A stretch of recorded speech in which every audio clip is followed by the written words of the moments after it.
Berbagai pertandingan yang dilaksanakan Polres Kepulauan Sangihe dalam rangka memeriahkan HUT Bayangkara ke-76, salah satunya yakni volleyball. Pertandingan yang dilaksanakan di Gedung Olahraga Manente Tahuna, Kabupaten Kepulauan Sangihe, Provinsi Sulawesi Utara ini sudah memasuki babak final. Bagaimana pertandingannya selama ini dan siapa yang keluar sebagai juara akan dilaporkan rekan LT Manamuri, reporter dari Tribun Manado. Silakan rekan.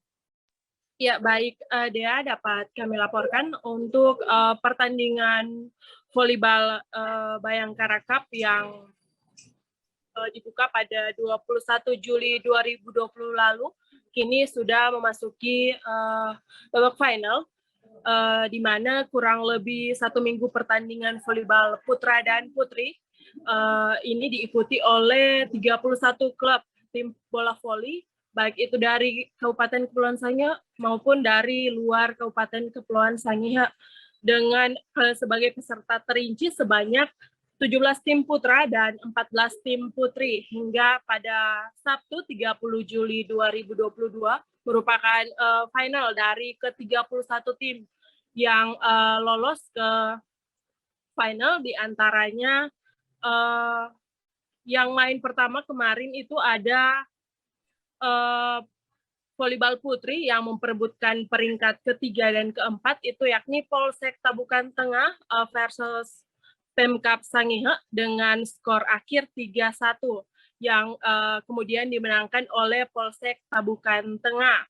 Dan main kedua itu ada volleyball putra yang memperebutkan peringkat ketiga dan keempat, itu ada Polsek Manganitu Selatan versus Polsek Kendahe dengan skor akhir 3-0 tanpa balas yang dimenangkan oleh Polsek Manganitu Selatan.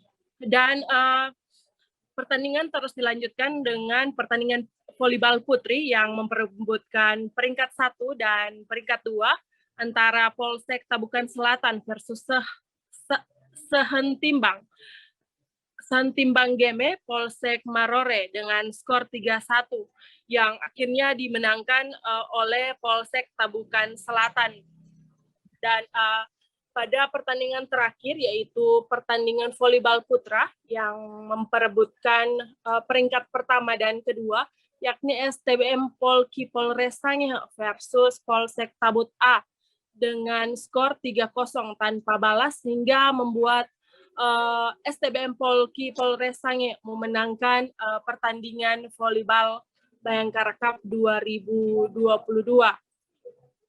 Dan kegiatan tersebut dilanjutkan dengan acara penutupan Bayangkara Cup tahun 2022 dan dilanjutkan dengan penyerahan hadiah dengan juara 1 itu putra dengan total hadiah Rp12.500.000 bersama trofi, dan juara 2 putra dengan total hadiah Rp10 juta bersama dengan trofi juga, dan juara 3 putra Rp7.500.000 dan juara 4 putra dengan hadiah Rp3 juta. Dan pada putri juga total hadiah untuk juara 1 itu ada Rp10 juta, juara 2 Rp7.500.000, juara 3 Rp5 juta, dan juara 4 Rp2 juta. Dan dapat kami laporkan juga Dea, untuk pertandingan yang dilaksanakan di Gedung Olahraga Manente Tahuna, Kabupaten Kepulauan Sangihe, Provinsi Sulawesi Utara, ini berlangsung begitu meriah, terlihat dari ratusan penonton yang memadati Gor Manente hingga harus berdesak-desakan hanya untuk melihat permainan dari klub kebanggaan mereka. Dan Tribuners juga, kegiatan tersebut pun berlangsung aman dan selesai pada pukul 00.03 WITA. Jangan lupa subscribe, share, komen, dan like ya.